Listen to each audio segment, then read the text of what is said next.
আমরা যারা রান্না করতে পছন্দ করি তারা তো সবাই চাই যেন উচ্ছে বা করলা রান্নার পরেও সবুজ থাকুক। এই ভাজিটা দেখতে তো সবুজে ভরপুর আর খেতেও একেবারে তিতামুক্ত। অবশ্যই উচ্ছের গুণাগুণের কথা মাথায় রেখেই এই রেসিপিটি করেছি। চলুন বন্ধুরা দেখে নেই। আমি এখানে একই রকম আধা পাকা উচ্ছে ধুয়ে কেটে বিচি ছাড়িয়ে নিয়েছি। একই রকম উচ্ছে নেওয়াতে একেবারে সবটা সিদ্ধ হয় আর তিতাও অনেকটা কম লাগে।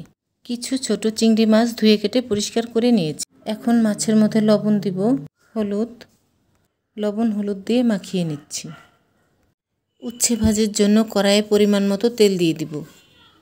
উচ্ছে ভাজিতে কালো জিরা ফোড়ন দিব। চিংড়ি মাছগুলো দিয়ে দিব আর অল্প সময়ের জন্য মাছগুলো ভেজে নেব।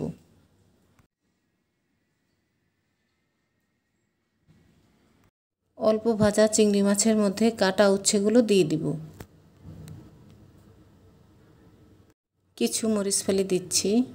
উচ্ছে ভাজিতে পরিমাণ মতো লবণ দিব, হলুদ। এখন উচ্ছের মধ্যে সামান্য একটু জল দিব। এরকম সামান্য জল দিলে উচ্ছে কখনো ফ্যাকাশে হয় না, একেবারে সবুজ থাকে আর এতে তিতাও অনেক কমে যায়। এখন উচ্ছেগুলো নেড়েচেড়ে ঢেকে দেব। উচ্ছেগুলো সিদ্ধ হওয়া পর্যন্ত ঢাকনা দিয়ে ঢেকে রাখব। ঢাকনা তুলে নিচ্ছি, এরই মধ্যে উচ্ছে সিদ্ধ হয়েছে। উচ্ছে ভাজির গুরুত্বপূর্ণ সময় ঠিক এখন। উচ্ছেটা অতিরিক্ত সময় চুলায় রাখা যাবে না। বেশি সময় রাখলে অতিরিক্ত সিদ্ধ হবে আর এতেই উচ্ছে অনেক তিতা লাগে। এখন থেমে থেমে নিচ থেকে নাড়তে হবে যাতে উচ্ছেগুলো খুব বেশি না ভাঙে। এখন একটু লেগে লেগে আসবে, তাই কড়াইয়ের হাতল শক্ত করে ধরে নিচ থেকে তুলে দিচ্ছি আর উচ্ছেগুলো ভাজা ভাজা করে নিচ্ছি।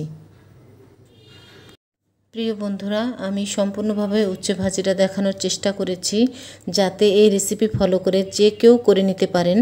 আর আপনার বাচ্চারা যদি উচ্ছে ভাজি না খায় তবে এমন করে একদিন করে দিবেন। আশা করি এই পুষ্টিগুণে সমৃদ্ধ এই উচ্ছে ভাজিটা বাবুরা খেয়ে নেবে। আমার এই উচ্ছে ভাজিটা হয়ে গেছে, এখন বেড়ে নেব। দেখুন বন্ধুরা, উচ্ছে ভাজিটা কতটা ঝরঝরে হয়েছে, একটু ভিজা ভিজা নেই, অথচ খুব সুন্দরভাবে সিদ্ধ হয়েছে, আবার ভাজা ভাজাও হয়ে গেছে।